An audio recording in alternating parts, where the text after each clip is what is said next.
friends. So today we will be starting with the chapter 1 Chemical Reactions and Equations of class 10th science textbook. So the chapter is आपको यहाँ पे नीचे ये जो situations दे रखी हैं डेली लाइफ की एंड व्हाट हैपन्स व्हेन, इसमें कंसीडर करो सिचुएशंस। जो मिल्क है अगर हम उसको रूम टेम्परेचर में ड्यूरिंग समर्स रख दें तो क्या होगा? सोचो तो इससे क्या होगा?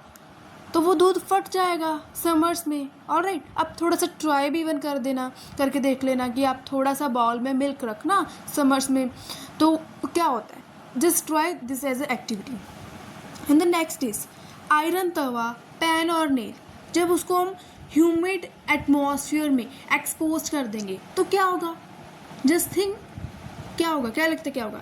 इससे क्या होगा कि वो रस्टिंग हो जाएगी, उसकी ऑक्सीजन और वाटर के साथ वो रिएक्ट करेगा और ब्राउन कलर की कोटिंग आ जाएगी। ऑब्वियसली आपने कहीं ना कहीं ये भी देखा होगा अपनी रियल लाइफ में। Third is grapes get fermented. ये तो आपको पता है, ग्रेप्स अगर आप रख दोगे ऐसे काफ़ी दिनों के लिए वो पक जाते हैं काफ़ी ज़्यादा, right. Food is cooked. Food जब कुक होता है, पहले जब आपने सपोज आपने मैगी बनाई, मैगी का पैकेट था आपके पास, तो पहले वो बिल्कुल ही डिफरेंट उसकी स्टेट थी। जब आपने उसको पका लिया तो वो खाने योग्य हो गया। That means something has changed. Food gets digested in our body. हमारी बॉडी में अगर फूड जो है वो डाइजेस्ट हो रहा हो तो भी कुछ ना कुछ तो रिएक्शंस हो रही हैं हमारे अंदर। वी रेस्पायर, जब हम रेस्पायर करते हैं, इनहेल एक्सेल करते हैं, तो ये भी एक वी कैन से कुछ रिएक्शंस हो रहे होंगे हमारी बॉडी में, राइट।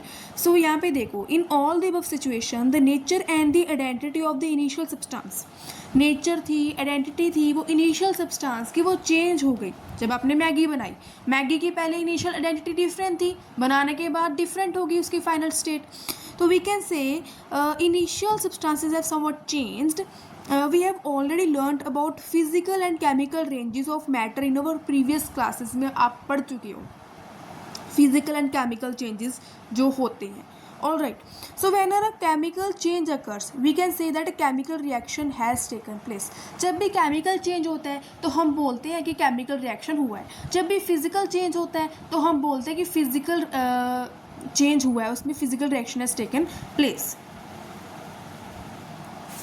और फिजिकल केमिकल रिएक्शन का चेंज बोली जा रही है, हमें तो समझ नहीं आ रहा।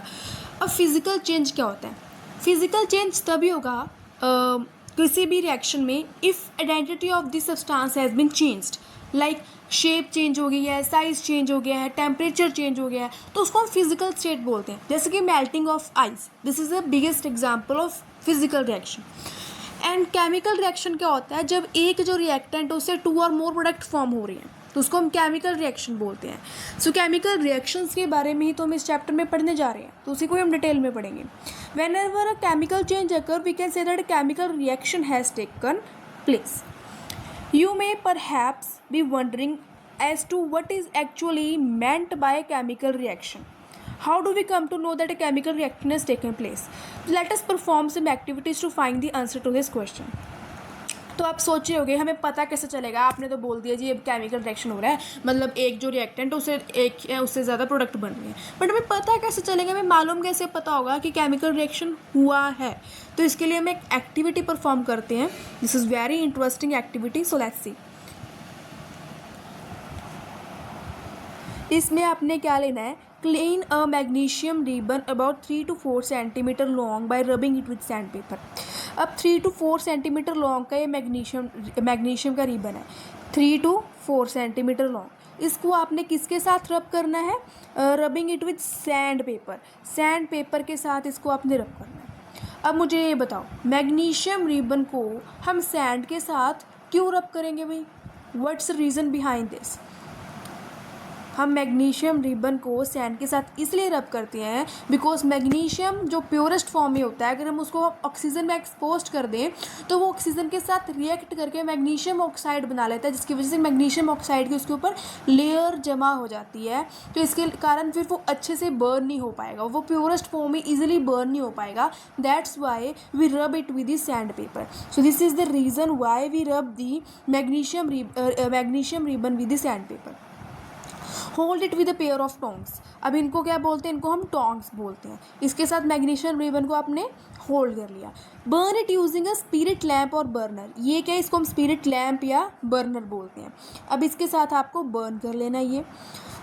And collect the ash so formed in the watch glass as shown in figure. अब इसमें ऐश जो है, अब ये जो ऐश है पाउडर फॉर्म में इसको जो आया है वाइट कलर का, इसको आपने कलेक्ट कर लेना है। हम रिबन को बिल्कुल अपनी आंखों के नज़दीक लाकर इसको बर्न कर रहे हैं, ऐसे आँख वाँख ख़राब मत कर लेना। इसको keep far as away as possible, तो इसमें आपकी बुक में लिख रखा है। सो आपने ऑब्जर्व क्या किया, burning of magnesium ribbon in air and collection of magnesium oxide in watch glass. तो हमने वॉच ग्लास में मैग्नीशियम ऑक्साइड को कलेक्ट कर लिया। अब इसका केमिकल रिएक्शन अगर लिखना हो, मैंने मैग्नीशियम लिया था प्योरेस्ट फॉर्म में, प्लस उसको बर्न किया। बर्न किसके ऑक्सीजन की प्रेजेंस में किया है, तो इसकी केमिकल इक्वेशन आएगी 2MgO। अभी आप इसमें ध्यान मत देना इतना। All right, so it's nothing but हम आगे इसके बारे में ही पढ़ेंगे। Only about the chemical reactions and the chemical equations, उनको कैसे बैलेंस करना है, it's very easy. So you must have observe that magnesium ribbon Burns with a dazzling white flame. तो जो मैग्नीशियम रिबन था वो डेजलिंग वाइट फ्लेम के साथ बर्न होता है और वो एक वाइट पाउडर में चेंज हो जाता है। This powder is magnesium oxide. ये कैसे फॉर्म हुआ है, ये due to reaction between magnesium and oxygen की वजह से फॉर्म हुआ है। ऑलराइट, तो वैसे एक दो एक्टिविटीज़ और गिवन है। This is the another activity that you can perform in your labs in schools, और you can also watch some video on YouTube channel regarding this. तो एक आपने लेड नाइट्रेट लिया। अब लेड नाइट्रेट का मेरे को फॉर्मूला बताओ क्या होता है। What is the formula of the lead nitrate? It is क्या होता है, PbNO3 twice. This is the formula of the lead nitrate. Let me clear it in write it in right way. PbNO3 twice. This is the formula for the lead nitrate. अब आपने lead nitrate का लिया है ना test tube. Add potassium iodide solution. इसमें आपने lead nitrate में potassium iodide डाल दिया। पोटाशियम आयोडाइड क्या होता है, Ki। इसमें क्या डाल दिया, लेड नाइट्रेट में Ki डाल दिया। पोटाशियम, ये 2 है, potassium iodide. Alright, so what do you observe, क्या होगा? तो ये तो आप जब रिएक्शन परफॉर्म करोगे लैब में तभी पता चलेगा या यूट्यूब में देखोगे। तो बट मैं आपको ऐसे बता देती हूँ होगा क्या, कि इसमें एक डिस्प्लेसमेंट रिएक्शन होगा, नथिंग लाइक दैट। एक येलो कलर का प्रेसिपिटेट फॉर्म्ड होगा। Now next activity we will do 1.3। और हाँ, जो डिस्प्लेसमेंट रिएक्शन मैंने बताया है, डोंट टेंस अबाउट इट, वो भी हम कवर करेंगे आगे, सभी वो कवर होगा। और ऐसे नहीं कंफ्यूज नहीं होना, डिस्प्लेसमेंट रिएक्शन हमने तो पढ़ा ही नहीं क्या होता है, ये PPT वगैरह। तो ये तो जब आप एक्सपेरिमेंट्स करोगे, परफॉर्म करोगे स्कूल में या यूट्यूब में वीडियो देखोगे, तब आपको एक्जैक्टली पता लगेगा PPT प्रेसिपिटेट किसे कहते हैं। Alright, so now the activity 1.3 is few zinc granules आपने लेने हैं कॉनिकल फ्लास्क में या टेस्ट ट्यूब में, और फिर हमने हाइड्रोक्लोरिक एसिड डाल देना है जिसे हम HCl बोलते हैं। डाइल्यूट का मीनिंग क्या होता है कि एसिड की मात्रा कम, वाटर ज़्यादा हो, उसे हम डाइल्यूटेड बोलते हैं। More water. Do you observe anything happening around the zinc granules? Touch the conical flask और test tube, is there an change in temperature? तो हमने अब 2 ऑब्जर्वेशंस ऑब्जर्व करनी है। एक तो क्या जिंक ग्रैनुअल्स के अराउंड कुछ हुआ है, अब हम देखते हैं क्या हुआ है। तो एक तो हमें दिखाई दे रहा है कि H2 गैस फॉर्म हुई है। H2 गैस फॉर्म हुई है रिएक्शन के बाद।